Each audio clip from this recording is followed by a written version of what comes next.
Shemos Chapter 16. Today's chapter is more or less the story of the man, the first story of the man. To give the context, since we haven't yet given the classes on the last few chapters, so Sefer Shemos divides into three parts, we can say. The first part is the story of Yetzias Mitzrayim, which ends, I think, with the song, the Shirat Hayam, the Shira, which is the song of praise of Yetzias Mitzrayim, and this is a structure which is in many parts of the Tanakh. We see that it's a style, it's a nice way to finish a story, especially this is like a very major story, finishes with a poem or a song of praise about what happened. Of course, there's a context within the story that this song was said after the Kriyas Yamsef and all of that, but it also has a context within the structure of the book, where what finishes the part of the book that talks about Kriyas Yamsef, that talks about Yetzias Mitzrayim. Then we have the second part of the book of Shemos, which I call the small Sefer Bamidbar within Sefer Shemos. So it's the story of the wanderings in the desert, of course not the same sense that we have in Sefer Bamidbar, which is a much longer and expanded version of this, and also includes the whole story where they were in the Midbar for 40 full years, which was not the original plan. It is mentioned in the chapter that we're going to read today, it is mentioned in one sentence that they were 40 years in the Midbar, but of course that's some kind of retrospective editing. In other words, it's written later after the 40 years to tell us that they ate the month for 40 years. But at this stage in the story itself, we don't really yet know that there's going to be 40 years in the Midbar. The Midbar is really just the space between Yetzias Mitzrayim, between they leave Egypt until where they get to Har Sinai. That's really the whole Midbar. And Sefer Shemos is these few stories. In Parshas B'Shalach, you could maybe add the beginning of Parshas Yisro also, which are the travels from Mitzrayim and to Sinai, from which they have the story of Matan Torah and making the Mishkan, and from which they were supposed to just move on directly to Eretz Canaan, as we see in Parshas Behaloischa and Sefer Midbar. And then the rest of Sefer Midbar is the expanded version, the second version of the story of the Midbar, where that didn't happen. But here we have the small version, and in a certain sense you could see how all the motifs, all the things that happened in Midbar already happened here. Of course, they're not said to be the great crisis that we have it then. Later we have the story of the Egel, which is the crisis, but not specifically so much said about the desert. It's more different kind of story. But here we have the many things that are said in Sefer Midbar to be big crisis, especially the question of food, the question of water, the question of wars. All of these questions are mentioned here, but in a much more refined way, in a much more subtle way. It's in some certain sense even like the good version of those stories, how it would have been had there not have been the story which caused the whole story of the Midbar to be a big problem. So we have the first story where they leave Yamsef, they go for 3 days, they go to Muru, right? And then to finish my three-part structure, and the third part of Sefer Shemos is really the story of the Mishkan, the creation of the Mishkan, the building of the Mishkan, the mitzvah of the Mishkan. In between we have the story of Matan Torah, which is, it's all one long story part, the third part of Sefer Shemos, which is Matan Torah, which culminates in building the Mishkan. Okay, but now let's get back to this story. So we have the story that didn't have water. There are several steps in the story. First, they go for 3 days in the desert, there's no water. They come to a place called Mura where there is water, but the water is bitter. That's why it's called Mura, because the water is bitter. And they complain. We translate this word as complain. You can think of its exact translation. Anyways, they complain to Moshe what to drink, and Moshe complains, or Yitzchok, I think also is a kind of word that means something like complain. We usually translate it as scream, but I think it's not a good word. I've discussed this. It means something like a legal complaint. He tells Hashem, and Hashem gives him some kind of tree, some kind of wood, which he puts into the water, and the water becomes sweet. So this second step, the problem of water was solved. We also have, again, something which will be elaborated a lot more, especially in Parshas Yisro, the story of Matan Torah, and then the story of the Teichachas, and a lot of the stories of the Torah go around this point, which is this condition that he gives you. There's only one side of the Tanai, of the conditions that he gives here, which is Im Shemaya Tishma L'Kol Hashem L'Kecha, Kol HaMachla Shesamtev Mitzrayim L'Usam Alecha. In other words, we see how there's problems. There's problems in the desert, just like being in Mitzrayim was a problem, just like the Mitzrayim themselves were punished for their problems, for their sins. And it says, if you will listen to me and you will do my mitzvahs and you will follow my laws or my ways, then you will be protected and I will give you that. And this seems to be an elaboration of this. In other words, why was Moshe given the solution of the eights? Why did they get water in the desert? Because to this extent they did follow his mitzvahs. Not to the extent they won't, they will not have it. Okay? So that's the second step. I'm going quickly because it's really in the chapter from yesterday. And then third step, they come to a place called Eilim. And there is water and also food. There's 12 12 sources of water and 70 trees of dates. Probably a number that's meant to convey a lot, right? Not like there's 70 versus 69. Of course, it's a symbolic number. But there's a lot of food and drink, and they stay there. So that's a stage where there is food, like where they're in a kind of oasis, right? Where there's food and drink. And then they move to another place. From Elim, they move to a place Midbar Sin, which is between Elim and Sinai. And there's a date for this. That happens on the 15th day to the second month. In other words, and exactly 1 month after Yetzias Mitzrayim. This seems to be also important. In other words, it's like the first Chamish Asiyim L'Chodesh Harisha, and that was when they moved from Mitzrayim to Sukkot, to the next stage. And then the big next stage, which is really what's going to be the paradigm of what they're going to be in the Midbar, not only just like the small stops of Muro and Elim, but the big stop, which is now in Midbar Sin, and then later will be Sinai and so on, is where they get to in the second month, precisely 1 month after they leave Mitzrayim. This is where this chapter 16, starts.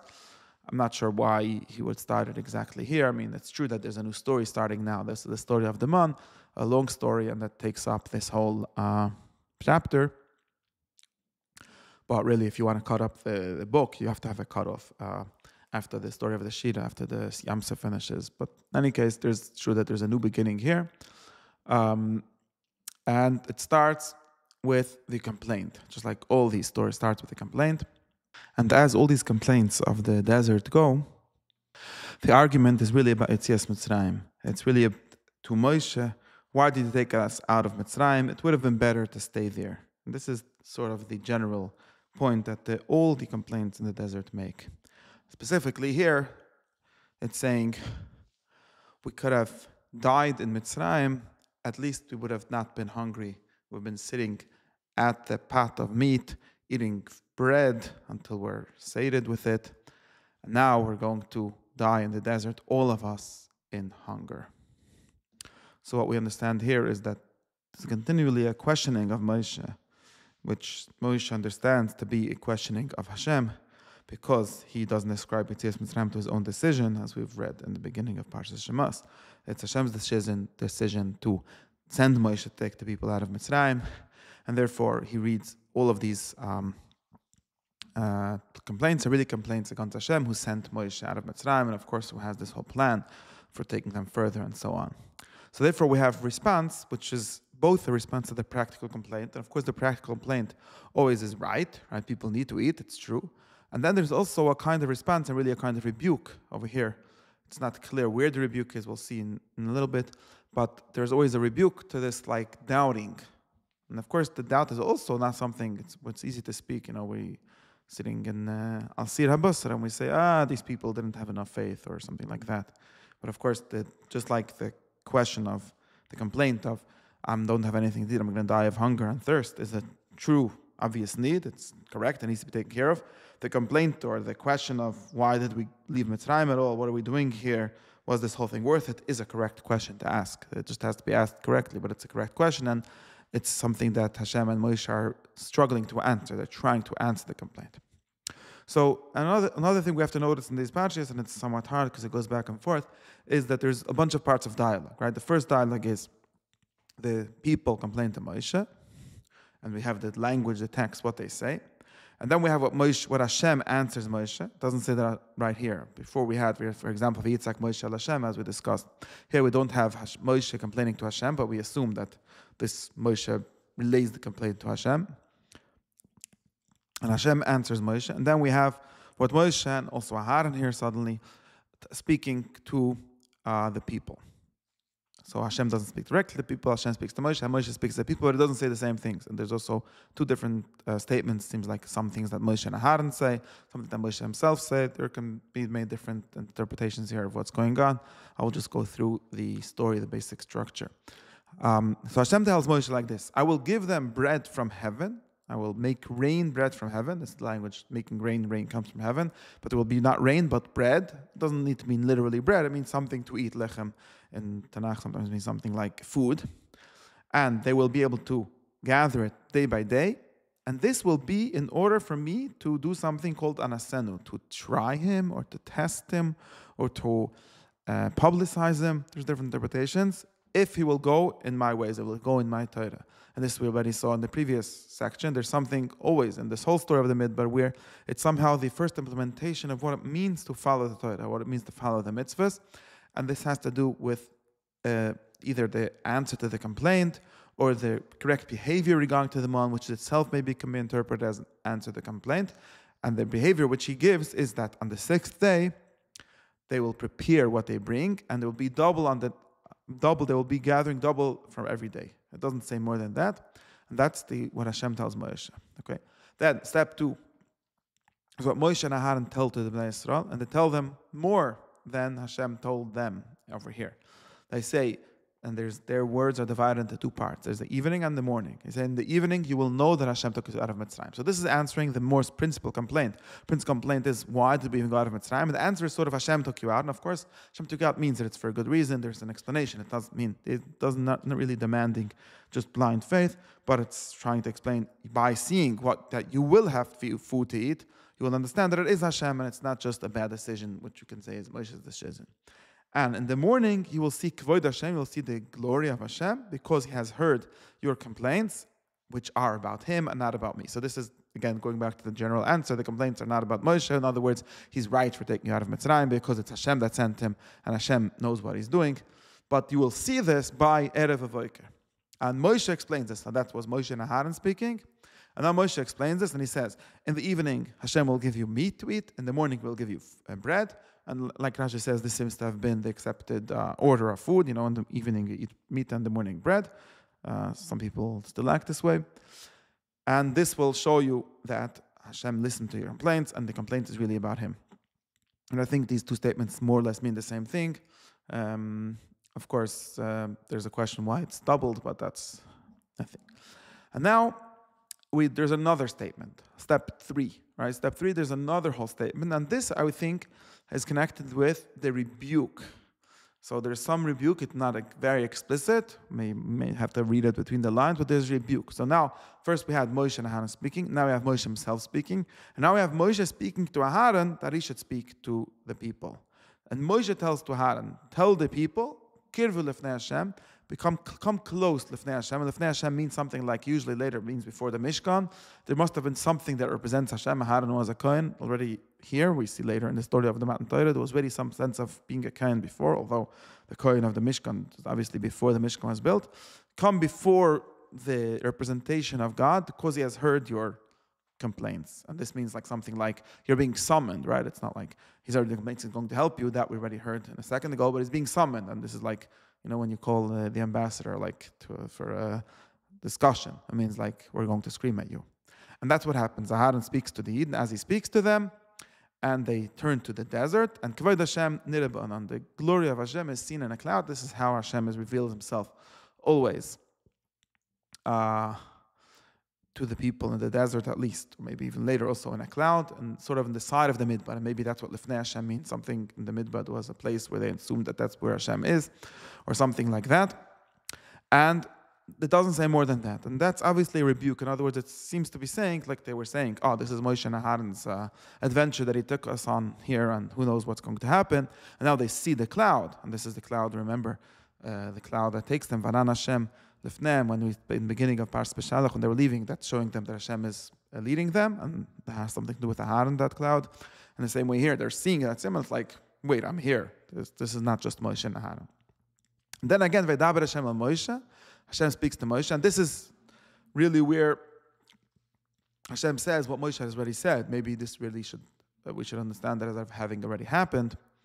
Or we could understand all these things of having happened simultaneously. We discussed that some parshas in the Torah, I think, should be read simultaneously. It's not like one thing after the other, because this is where Hashem told Moshe what he already told the people, that they will have meat in the evenings and bread in the morning, and the datum k'nei Hashem lekechem. That's exactly what Moshe already told the people. So maybe this was already happened, or maybe this whole story of them going to the midbar and seeing the kavod was already happened, really, and this we heard it backwards. Okay, now step 4, we have the implementation, the story, what happened, what Hashem said will happen, actually happened. In the evening there was slav, which is some kind of bird, some kind of meat, which covered the machne, covered the camp. And in the morning there was, and so there's always like a covering of the machne. It's interesting, that's something to do with like a cloud that covers, or something like the lechem and hashemayim. And in the morning there was a shichva, like a covering of tal of dew around the machne, not on the machne, around it. And as the dew rose, they saw something. This is the psukim have here now words that are not mentioned in many other places. Dak, something thin, mechuspas, dak kakfoid, like ice, some kind of white thing. It appears like some kind of white dust, something you expect to be something like ice, or something like diamonds ground, or something like that.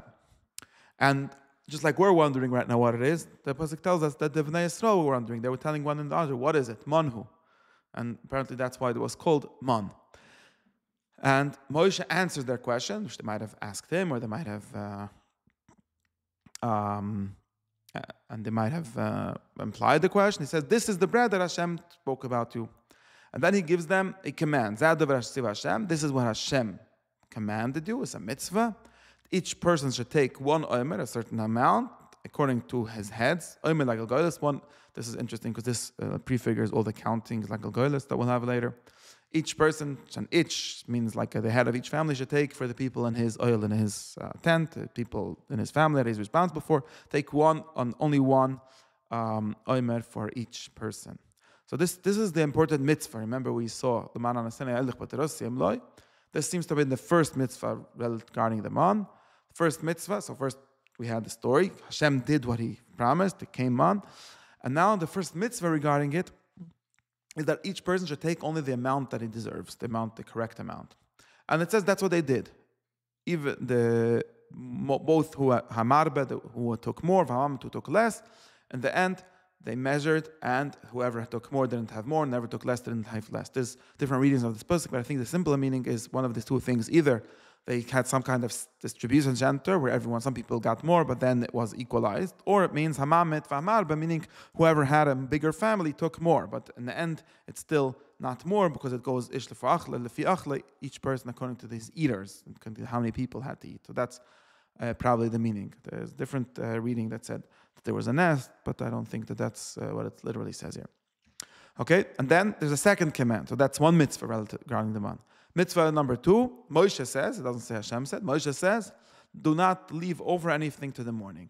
I think that this is the same idea, that's what I was saying, that I think that these mitzvahs to the man have to do with the general point of the complaint, which is, are you really ready for this adventure of the midbar? Do you understand how to act, and the way in which the midbar is not just some crazy thing? There's an order here, and do you know how to live in this order? And this, like not taking more than your fair share, which is of course very basic for, this is how you establish a state, this is how you establish a community. People have to not take more than fair share, and they have to not take more from tomorrow. And I think that's also because that's just a way of people accumulating wealth, and then people are going to end up having more than their fair share. I think that's the simple understanding. And if they will manage to do this, then they will be successful in creating their community and growing from there.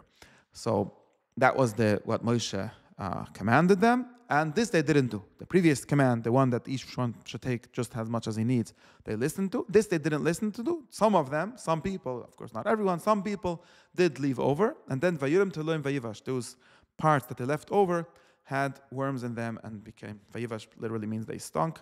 And Moshe was mad at them. And we can assume that this was also the reason why Moshe didn't let it. Again, there's a reading that says this was kind of nest, that there were worms.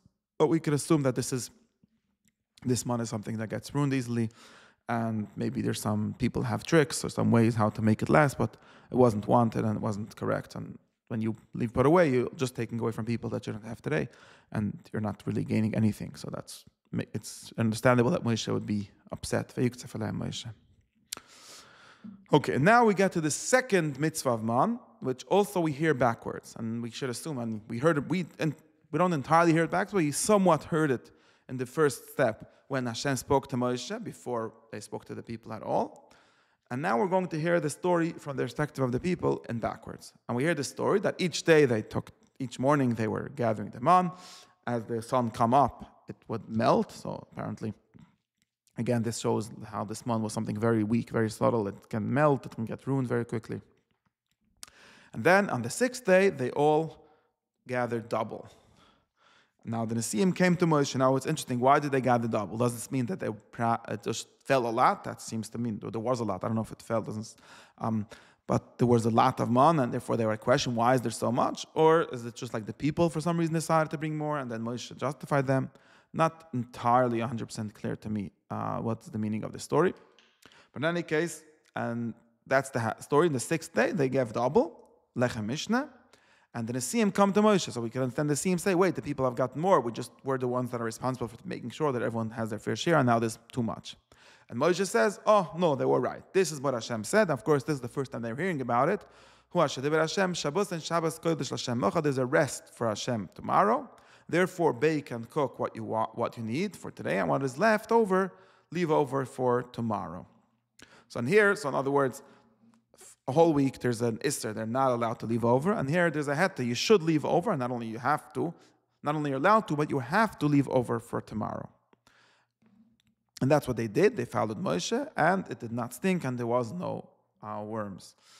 So again, does this mean that there's a miracle, or does this mean that it was a different kind of man in the Friday one that didn't get ruined? Or maybe it just means actually that they baked it, and if everyone was already baked, and kaloid, if we mean not what is left over, that is not baked, what is left over, that was baked, that was left over, and that's why it didn't get ruined. I don't know. And then they come to, we assume that they come to Moshe Shabbos morning, or the seventh day morning, and they say, what should we do? And Moshe says, eat it. Now eat what you have left over. And why? Because this day is Shabbos, a rest. You will not find today in the fields the man, or don't find it. 6 days you gather it, and the seventh day you rest, and that's a mitzvah. And this was what told, like Moshe is telling them each part of the mitzvah at the exact stage when it happened. He didn't tell them before, maybe he did, and we don't hear that. He told them exactly at the stage that it happened. He told them the mitzvah of Friday what to do, and then he told them Shabbos what to do. And then again, the third mitzvah, we read one mitzvah was to gather each person as much as he needs. Second mitzvah was not to leave over. Third mitzvah was to leave over on Friday. And maybe the fourth mitzvah, not to gather on Shabbos, which is what he said, Shabbos hayom, don't hayom, loisim tzu basada, which we read here, seems to be read, should not find, and only you will not, you should not. And on the seventh day, some of the people did go out to gather, and they didn't find. As Moshe said, loisim tzu, so here, they didn't find, in the sense they didn't, but they did try to find. And but we still have to read before, loisim tzu, as you should not find, because otherwise, where did he tell them not to go out? And now Hashem is upset. Hashem says to Moshe, until when do these people refuse to listen to my mitzvahs? Look, I gave you Shabbos. This is why I gave you twice on Friday. Please, each of you should sit in his place. Don't go out of your place on the seventh day. And they actually rested on the seventh day. So it's interesting. So a second before we had that they didn't rest. Some of them went out together. And the way it's presented, it wasn't, maybe we have to take back what I said before. It's not really true that they knew even that they should not go out on the Shabbos. It's only told now that they shouldn't go out. Maybe he said they shouldn't find, but some people said, okay, we'll check if we could find. But now he finally told them they shouldn't go out, and they did rest. They did follow this. So it's interesting. There's like one understanding that they didn't rest even the first Shabbos. Another understanding, which is that they didn't rest just because they didn't know. But now that they knew, they did rest. Okay, but we see right away that this is something, maybe Hashem is really upset at Moshe for not telling them before. He should have told them earlier. That's possible. In any case, this is the story of they receiving the man and all the rules around it, which has to do with these two things, which the going out to the desert, the Yetzias Mitzrayim, all has a meaning. It's all under Hashem's plan. And secondly, that there is a correct way of behavior regarding this, which is what we call the Torah. So this will begin to hear the story of the Torah. If you follow it, you will get the man, you will get what you need. Okay, and now we have two notes, two postscripts to the story.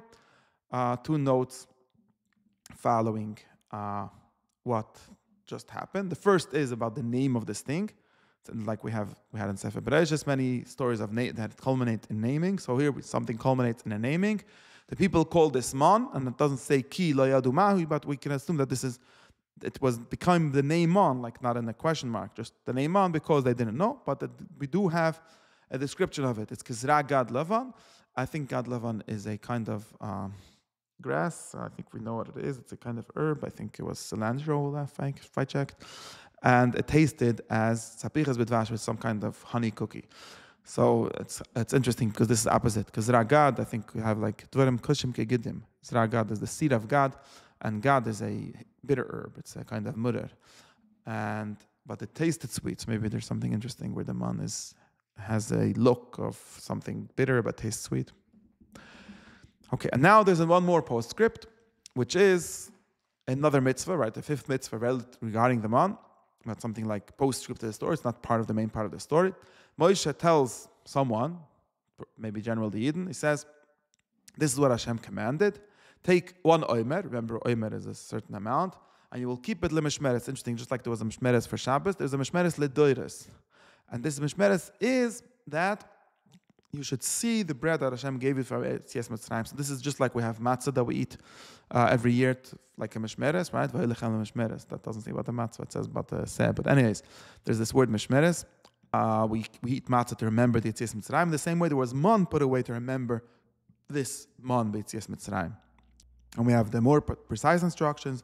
Moshe tells Aaron to take a tzintzenes, some kind of jar or vessel, put one omer man and put it again lifnei Hashem. What does lifnei Hashem mean? We discussed already before. There must have been something lemishmeres, and then we have the report that he did this, and then we have one more postscript, and a third postscript, which is how long they ate them on. It says they ate them on for 40 years until they came to Eretz Neshavas, to a settled land, and repeats itself, which is the edge of Eretz Canaan. So that's of course not in the correct place in the chronology here. We're just beginning the first year.